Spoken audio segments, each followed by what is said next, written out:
Hey everybody, welcome. This is a brand new topic for me, and I'm learning here on a Sunday morning, and I thought I'd share with you. You can see behind me there's some rocks, and maybe if I pan over this way you can see that we are high above Cle Elum, Washington. We're up close to the top of South Cle Elum Ridge, and Hicks Butte is up above me. I'm not quite up there yet on this Forest Service road. This is a really amazing field guide. It's field guide number 49 from the Geological Society of America. You can read the title as well as I.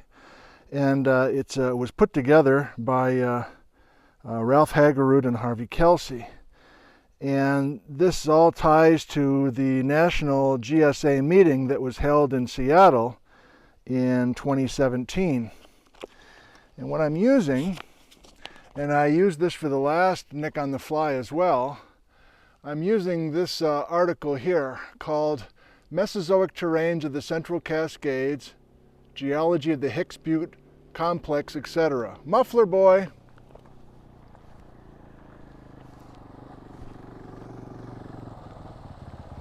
Hey Nick, how's it going? Hey, pretty good. How are you? Good.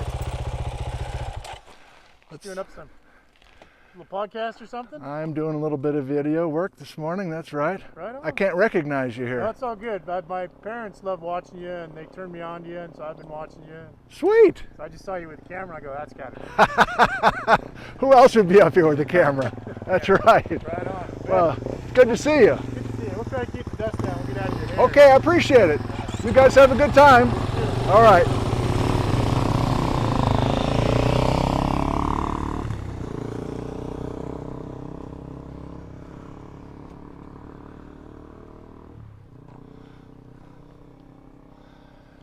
Mesozoic Terranes of the Central Cascades, Geology of the Hicks Butte Complex, Eastern Metamorphic Suite. That's what we were looking at up at French Cabin Mountain. I always have to pause when I say that, by the way. I always feel like I'm screwing it up. Peshastin Formation and the Ingalls Ophiolite Complex. So Jamie McDonald from Florida, of all places, has been doing some really impressive work along with these other folks that you can see here. And I think I'm going to flip you around again, and I want to read this abstract to you. So sometimes these geologic abstracts are a little bit dense and difficult to follow, but I think this one's actually reasonable, and I thought I would put my face on camera so you can really just kind of concentrate on what these words are. And then I'll try to use this outcrop here and share a couple of new things. So an abstract is basically a paragraph or two at the beginning of a scientific paper that condenses the new information, or at least the main points of the scientific paper.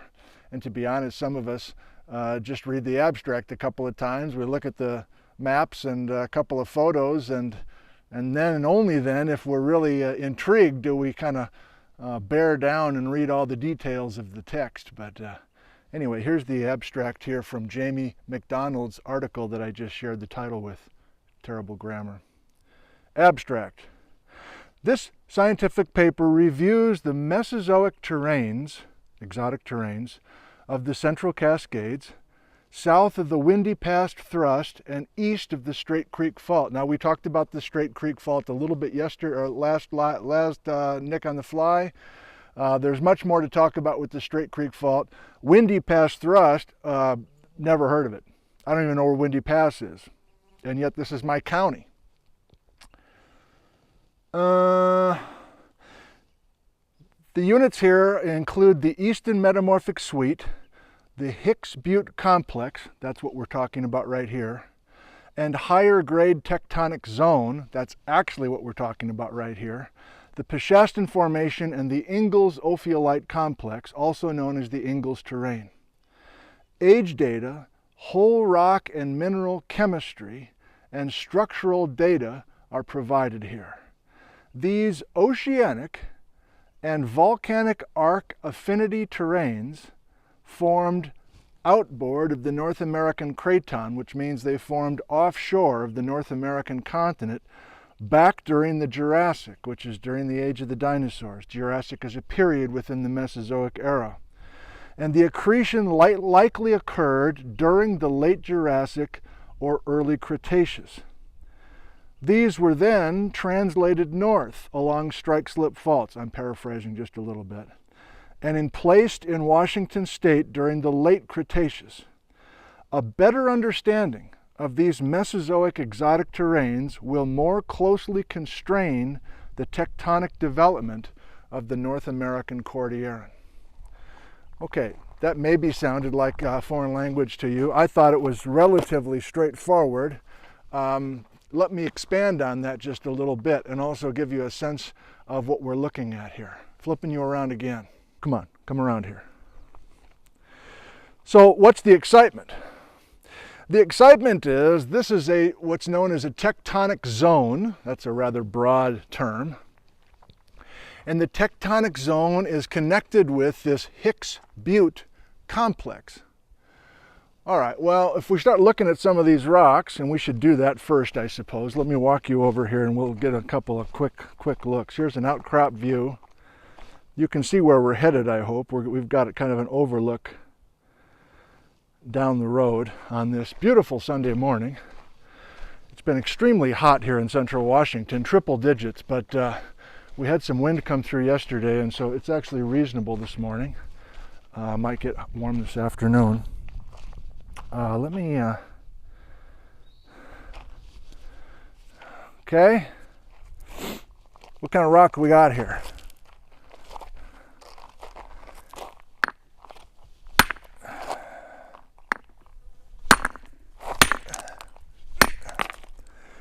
It's harder than it looks. You're trying to break a rock open and record yourself at the same time. Ooh, that was a nice sound. That was a nice sound. All right. So at first glance, possibly this looks kind of like the green schist and the blue schist that we were looking at last episode. In fact, I should have done this first. So, I don't know, we can kind of talk ourselves into that kind of swirly greenish bluish stuff that we had before, right? But what I just did, oh here, this is not bad. Oh, this is a nice piece. How's the focus here?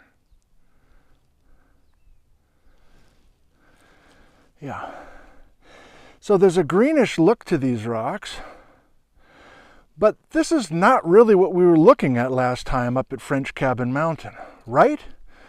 What are some differences? Let me get another piece here. Now that looks pretty green schisty to me. We kind of had that, it almost looks serpentinite.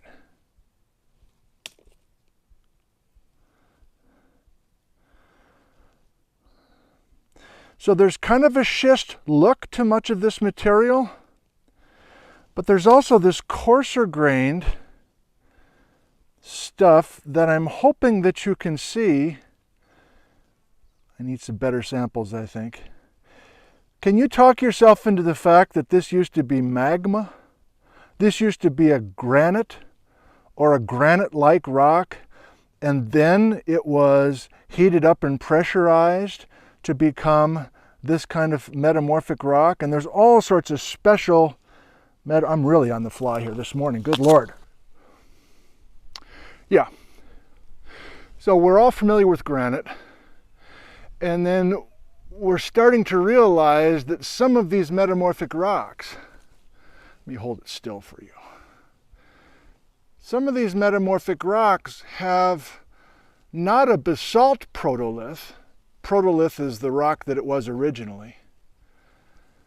Instead, some of these metamorphic rocks have a granite protolith.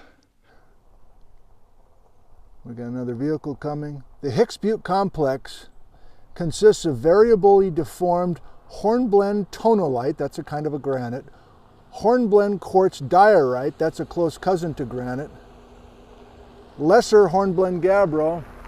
How's it going? Hey guys. Gabbro diabase dacite, rare hornblendite. Hello. Zentner. Hey, how's it going? Good. How are you guys? I'm filming. I'm going to put you guys on camera. You mind? Where are you guys headed today? We're just heading up to the hills a little bit. Nice.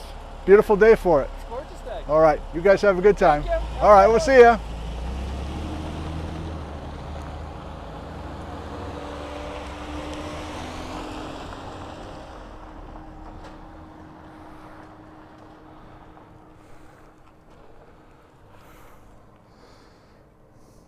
I swear to you, this seems orchestrated. I promise it's not. Right, we're in the tectonic zone right now. Contains tonalitic metamorphic gneiss, amphibolite, that's a different metamorphic phase, gabbroic gneiss, and dacitic gneiss. So we have mostly gneiss here, and I was showing you a couple of samples of that. That's metamorphic, right? Okay, you ready? This is the paragraph that is exciting to me and maybe to you too. This is the summary from Jamie McDonnell of this article, Mesozoic Terranes of Central Cascades, which he published 3 years ago. Regional correlation of these Mesozoic terranes are fundamental for determining their original locations. The high strontium, whatever Y is, ratio in these rocks, which are 144 million years old, intrude into some slightly older igneous rocks in the Hicks Butte complex.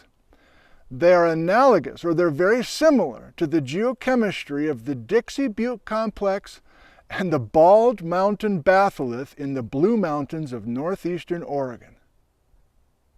The overall geochemistry of these Cretaceous and Jurassic rocks from the Blue Mountains is similar to the Hicks Butte complex, indicating comparable original tectonic settings. Based on ages, cross-cutting relations, and geochemistry, we suggest that the Dixie Butte complex and Bald Mountain batholith are correlative with the Hicks Butte complex. Now, come on now. What are the odds? I mean, seriously, what are the odds? I've only done a handful of these Nick on the Fly episodes. We happen to be down in Baker City, Oregon, visiting with some friends who live in Chico, California. We meet basically halfway every year in Oregon to visit. So we took a hike. Do you remember that Nick on the Fly episode? Up at Van Patten Lake?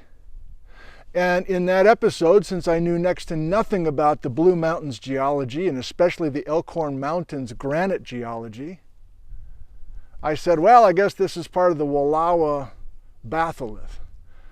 Well, it turns out it was the Bald Mountain batholith, which is the same as this stuff right here. That's 30 minutes from my house. That's how out of it I've been, involving exotic terrains here in the Pacific Northwest. I've said it before, I'll say it again. I've been afraid. I've been afraid to get into the gory details of these exotic terrains because there's so much terminology. There's so much burial. There's so much cover. We can't even get a chance to see this stuff. I mean, right here, I had to drive up this dusty Forest Service road for a half an hour before there was actually an exposure. In our last On the Fly episode, I mentioned that, there's just little postage stamps of exposure. Otherwise, we just don't have the rocks to look at. But what are the odds that 3 weeks ago, I'm recording down near Baker City, Oregon, and looking at some Mesozoic granites, and here we are up above Cle Elum, Washington, and the same Mesozoic granites, apparently, they've been heavily metamorphosed here. They've been mangled, screwed up, changed into metamorphic gneisses as opposed to the original granites. But these workers in the last 10 years have done enough geochemistry on these rocks to say they're the same thing. And then you say, so what? And I say, these are the kinds of connections that we need to unravel which exotic terrain came in at what particular time. That's where we are in this work. We know that many of these pieces of crust were not made here in Washington, were not made here in Oregon. But if we can say that stuff in Oregon is the same stuff as this, and it was once connected, maybe it's not connected anymore. And if it's not connected anymore, there's a strike-slip fault that has offset these two guys. Just like last episode with the Shuckson green schist / blue schist that's been offset by 100 miles, depending on which side of the Straight Creek Fault you're on. Oh my God, this is good. I appreciate you joining us this morning. Unusual episode in the sense that I'm pretty much recording as I'm learning. And I'll be interested to see how this feels to you. If it's exciting to be part of the learning process with the host, or if it's like, come on, don't waste my time. Learn it first, plan what you're going to do, then turn the frickin' camera on, and then I'll be able to listen and enjoy. I don't know. Maybe these kinds of truly on the fly learning episodes might have some appeal all their own. Cle Elum, the town of Cle Elum, Washington, right in there. German chocolate cake and Table Mountain over there, but since we're west, you're looking north now, you're looking north. Since we're looking across the way, let me zoom for you. Stewart Range, 93 million-year-old granodiorite from Mexico. And then if we pan over this way, the town of Ronald, Lake Cle Elum, the high Cascades behind it, and we were right in there, French Cabin Mountain, last time.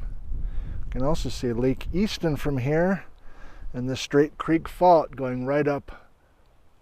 Sorry, that's Lake Cochise. I always say that, Lake Cochise. So our topic today is this rock here. Let's bang on it a little bit and say something meaningful. So I can get rid of the zoom now. All right, so you're like, I don't think I know what I'm looking at, and I'm with you. But I do have a road guide with me, a field guide that helps out people who don't feel comfortable looking at metamorphic rocks, and generally I would include myself in that category. I'll cut right to the chase. This is a 144 million-year-old metamorphic gneiss that originally was granite and apparently identical to the granite that's down in the Elkhorn Mountains of eastern Oregon. And if you remember that Nick on the Fly episode, hiking with some friends up to Van Patten Lake, I thought maybe that was the Wallowa batholith. I've since learned that it's a more specific batholith called the Bald Mountain batholith, and the geochemistry of the Bald Mountain batholith in the Elkhorn Mountains matches nicely with these details here. Now we're in the shade, but just driving past this a second ago, I thought I saw some nice foliations. Oosh, I did. I almost said a bad word, Patrick. Hang on. You're like, oh, is this really nice?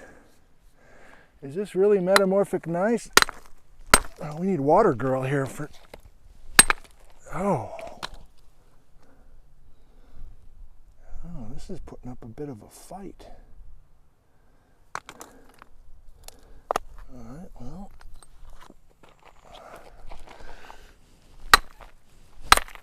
Oh.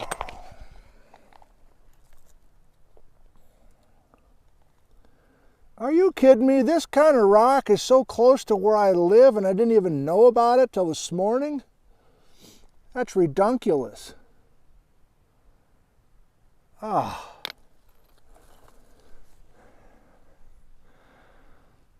Beautiful. So, I mean, I gotta sit for a second. No, I don't. There's so much to think about here.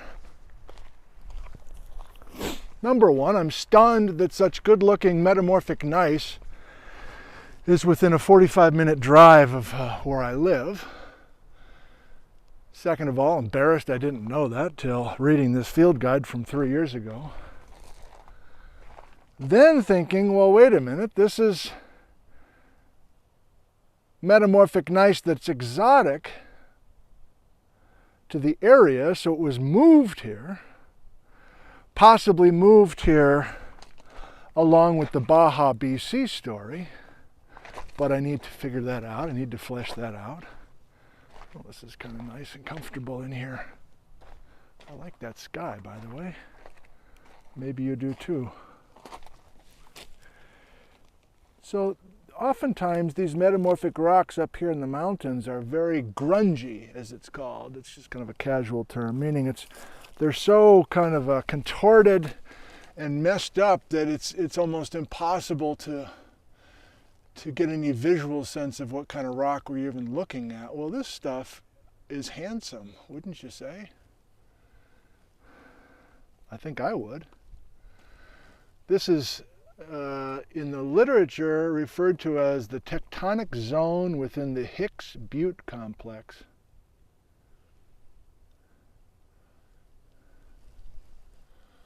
And to have an exotic terrain, not the Stewarts, but something older, so close to town.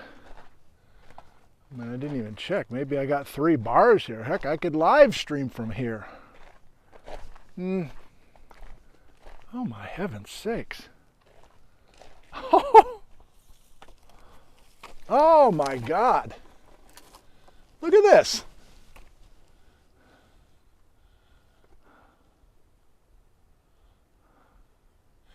Foliation within metamorphic rock. I want to swear right now.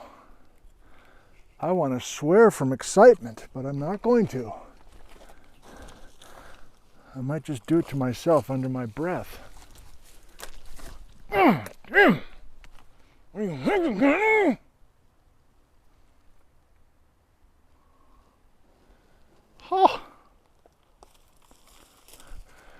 I don't have to break this stuff open. You can see.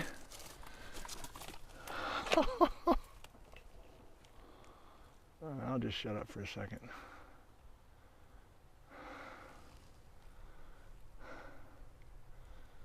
I can't shut up. So you can visually see, can't you? You can see the temperature and pressure here. In other words, you can see a granite that was couldn't remain a granite anymore. The temperature and pressure was so extreme that original granite, I mean, if you really want to do this right, you can go back to that, what was it called, Baker City Granite episode, and look at that stuff in that little short clip, and then come back to this one and go, according to the new geochemical work, same stuff, but this has been exposed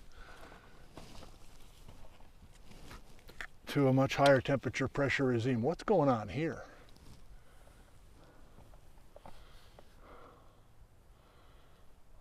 What is this? Is this a weathering thing?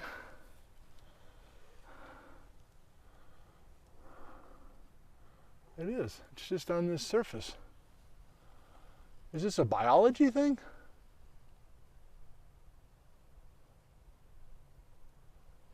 Damn.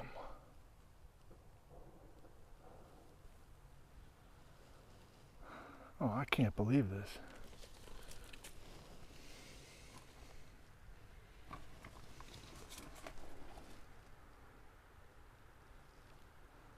Glad I stopped.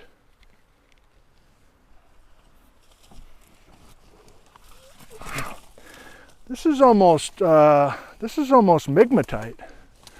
This is almost that swirly stuff up by Chelan. I mean, like this. If I don't, hang on here. My feet twisted around. Look at this.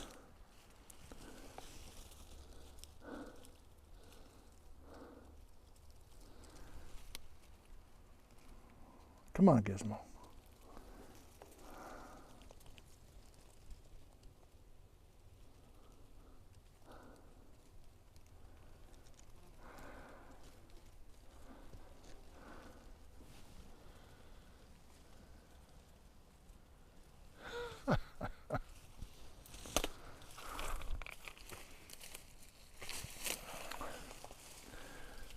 Well, I might have to bring a little present home for the garden. Which one should I bring?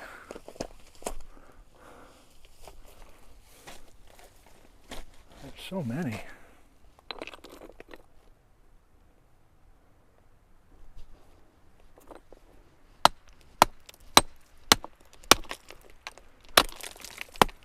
Sparks? What the hell?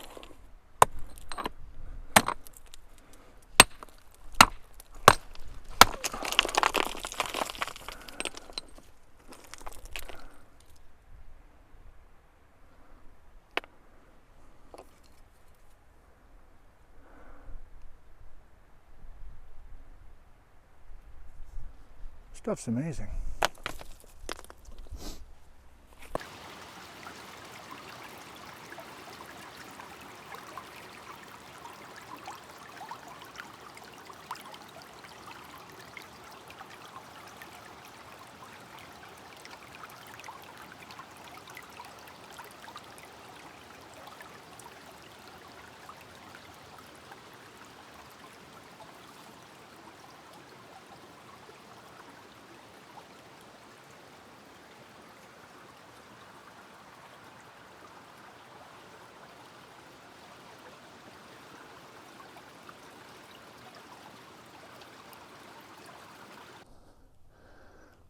So here's some of the granite-like material that's up here at Hicks Butte, more than 100 million years old. We're in the shade. The light might be good here. Let's see how much of a fight this stuff puts on. It's been through a little bit of metamorphism.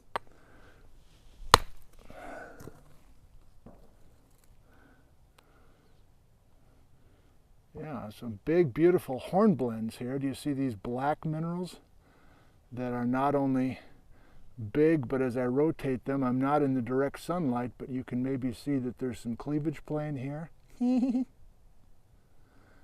some quartz. But we really don't have a metamorphic gneiss look to this material here. In other words, this is still looks more igneous than it does metamorphic, wouldn't you say? Let's get another piece.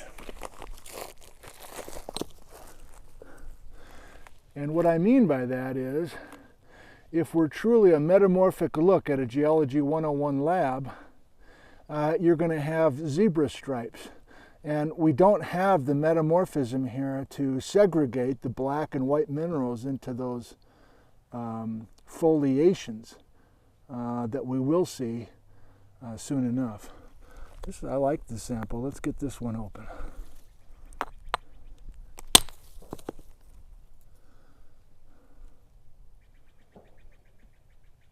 Yeah.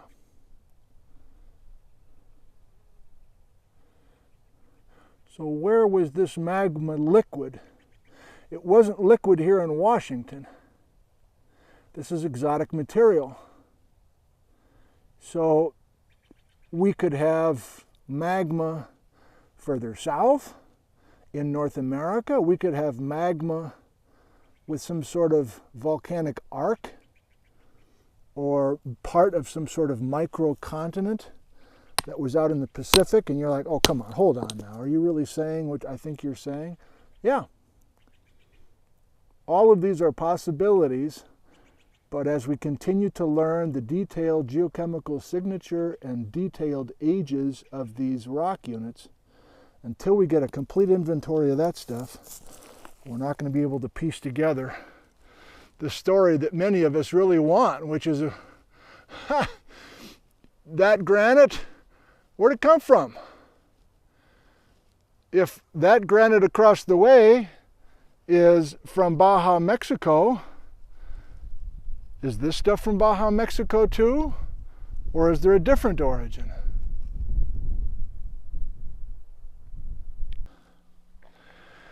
Well, I think that's plenty for today. Thanks for joining us, everybody. What's that white streak? It's weird. I thank you for joining us. We did talk about the Hicks Butte complex and the metamorphic gneisses and granites and diorites and hornblende minerals that were fun to look at. And Each of these is a little study session into itself, and then I'm hoping to eventually put a bunch of things together regionally, at least for my brain and maybe for your brain too. See you next time. I love you and goodbye.